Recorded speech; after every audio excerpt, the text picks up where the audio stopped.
मैं बहुजन समाज के लोगों को ये बात कहना चाहता हूँ कि यदि आपने सत्ता पर काबिज होना है तो आपको कर्पूरी ठाकुर के फार्मूले को समझना चाहिए। कर्पूरी ठाकुर तो बिहार की राजनीति में 36 साल तक काम करते रहे। कर्पूरी ठाकुर एक अत्यंत गरीब परिवार से थे और वो जिस जाति से बिलोंग करते थे उस जाति की संख्या 1% से भी कम थी। कर्पूरी ठाकुर ने एक जाति पर काम नहीं किया, उसने जमात पर काम किया। उसने एससीज, ओबीसीज और मुस्लिम्स लोगों के बीच में काम किया। उसने सभी को एक माना और वो उनके दुख दर्द में शामिल रहा। कर्पूरी ठाकुर का जन्म 1924 में हुआ था और 28 साल की उम्र में 1952 में वो पहली बार एमएलए बना। 1952 से लेकर 1988 तक जब उसकी मृत्यु हुई वो एक भी इलेक्शन नहीं हारा।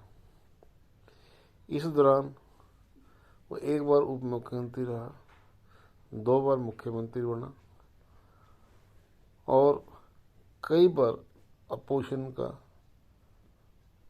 लीडर ऑफ अपोजिशन रहा। उसको जब भी मौका मिला उसने बहुजन समाज के लिए दिल से काम किया।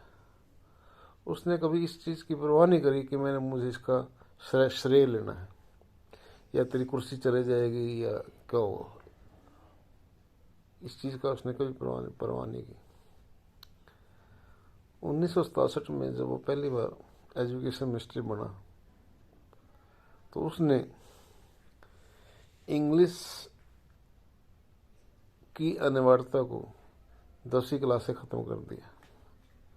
इंग्लिश की वजह से बहुजन समाज के बच्चे जो ज़्यादातर देहात से आते थे वो पास नहीं होते थे और जिसकी वजह से 10वीं क्लास वो पास ही नहीं कर पाते थे।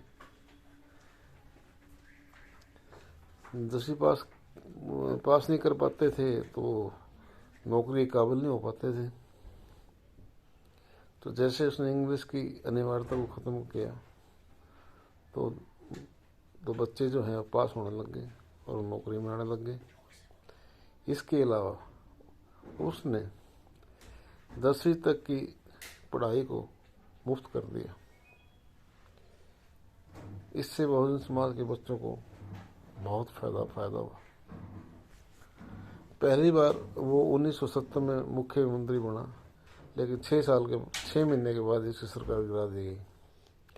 दूसरी बार वो 1977 में मुख्यमंत्री बना।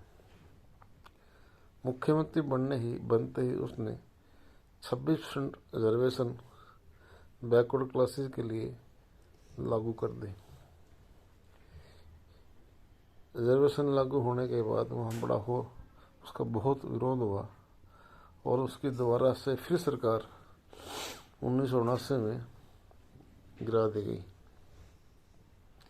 लेकिन उसने बहुजन समाज के लोगों को यही संदेश दिया कि तुम्हारी सत्ता में भागीदारी होनी चाहिए। उसकी वजह से आज के दिन बिहार में सबसे ज़्यादा राजनीतिक चेतना है। लालू यादव, नीतीश कुमार, शरद यादव, रामविलास पासवान सब उसी के ही चले हैं और ज़्यादातर मुख्यमंत्री उसके बाद बहुजन समाज के लोग ही बनते हैं, क्योंकि उसने वो राजनीतिक चेतना पे हर आदमी के अंदर राजनीतिक चेतना पैदा कर दी कि तुम्हारी सत्ता में भागीदारी होनी चाहिए। तो हमें जितने भी इलेक्शन पंचायत के आते हैं, कमेटी जी के आते हैं, ब्लॉक समिति के आते हैं, जिला परिषद के आते हैं। सभी इलेक्शनों में जनरल सीटों पर, सामान्य सीटों पर इकट्ठे होकर इलेक्शन लड़ने चाहिए। जब तक आप सामान्य सीटों पर इलेक्शन लड़ना शुरू नहीं करोगे तब तक आपको कोई नहीं पहचानेगा। जिस दिन आप ये काम करना शुरू कर दोगे, ये समझो कि आधी सत्ता पे आप काबिज हो गए। अभी जैसे हरियाणा में पंचायत इलेक्शन होने वाले हैं, तो हमें ये चाहिए कि जनरल सीटों पे हम इकट्ठे होके, एससी ओबीसी के लोग इकट्ठे होके इलेक्शन लड़े जनरल सीटों पे। यदि हमें 20%, 30%, 40% भी हमें सफलता मिलती है, सफलता नहीं भी मिलती है तो हम उनको हराने वाले तो होंगे ना। कांशी राम जी भी कहते थे कि पहले हराने वाले बनो। जिस दिन ये काम आप करना शुरू कर दोगे तो आपको किसी के आगे हाथ फैलाने की जरूरत नहीं पड़ेगी। हाथ फैलाने से तो भिखारी को भीख मिलती है, कभी आपको हक नहीं मिलता कभी भी। तो मेरा आप सभी बहुजन समाज के लोगों से ये संदेश है कि कर्पूरी ठाकुर के फार्मूले को समझिए और जनरल सीटों पर इकट्ठे होकर इलेक्शन लड़ना शुरू कीजिए। धन्यवाद।